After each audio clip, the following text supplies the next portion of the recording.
გამარჯობა. ეს არის გადაცემა გვერდიდან და მეორე დავით კალანდია.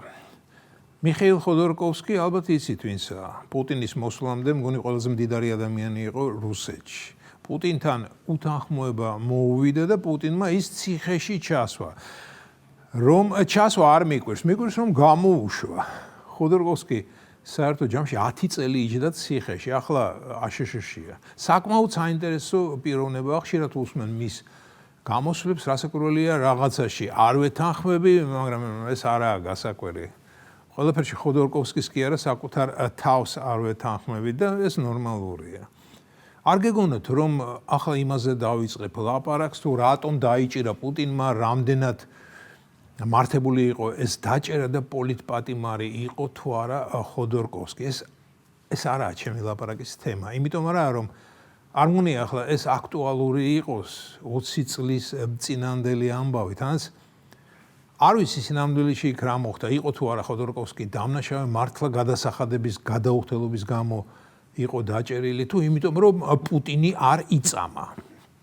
და იმას ვამბობდი ხოდორკოვსკის უსმენ ხოლმე ის საინტერესოდ აანალიზებს დღევანდელ მსოფლიო სიტუაციას და საინტერესო იმიტომ არის რომ არა როგორც პოლიტიკოსი მსჯელობს, არამედ როგორც ფინანსისტი, როგორც ბიზნესმენი, როგორც საქმიანი კაცი, როგორც მეწარმე.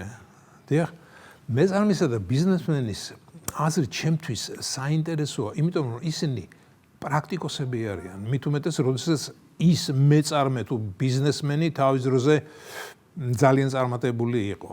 ბიზნესმენი იმის ბიზნესმენია, რომ არსებულ პოლიტიკურ სიტუაციას მოერგოს და თავის სასარგებლოდ, ანუ ბიზნესის განვითარებისთვის გამოიყენოს.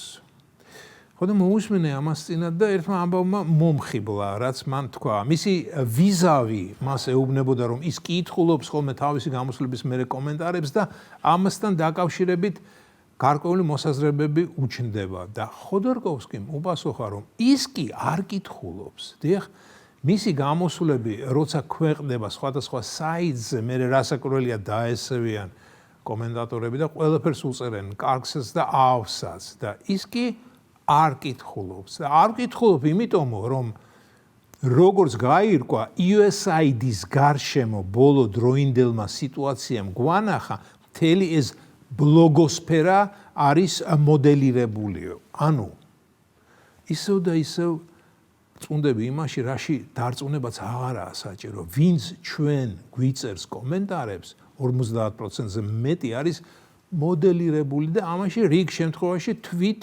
USAID-ისა და მის განშტოებების ბანჯგვლიანი ხელი ურევია. ეხლა არ მგონია პირადად მე USAID-ისთვის დიდი ინტერესს წარმოადგენდე, მაგრამ ყოველ USAID-ის თავისი პატარ-პატარა ფილიალი აქვს.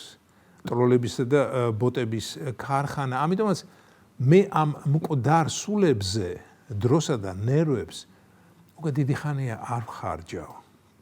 კიდევ ერთხელ გეტყვით მეგობრებო, ნუ მიაქცევთ ყურადღებას ავის მთქმელებს. მით უმეტეს, როდესაც ჩვენ ყველამ კარგად ვიცით, რომ ჩვენ ისტორიის ნათელ მხარეს დგავარ და ვერავით არის ყალბ პროფილიანი შმაცი ვერ გაგვიფუჭებს ლიტურგიას.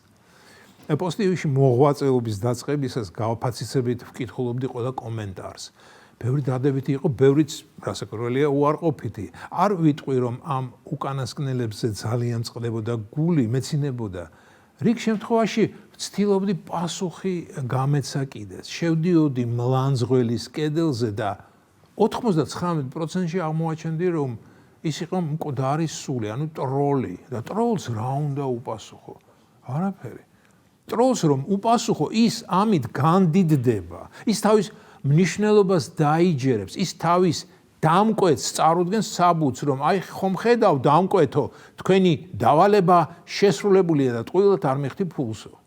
და როდესაც ტროლს არაფერი ექნება წარსადგენი, ის შეიძლება ბოლოს და ბოლოს გააუქმონ და დატოვონ ულუკმაპუროდ. ახლა წესითა და რიგით უნდა ვთქვა, რომ ნებისმიერი ულუკმაპურო დარჩენილი ადამიანი მე დიდ ჰუმანისტსა და განმანათლებელს უნდა შემეცოდოს. მაგრამ არ მეცოდება. ადგეს ის ყოფილი ტროლი, წავიდეს სოფელში, აიღოს ბარი და დაამუშავოს მიწა. ერთ ნაცთან წავიკითხე.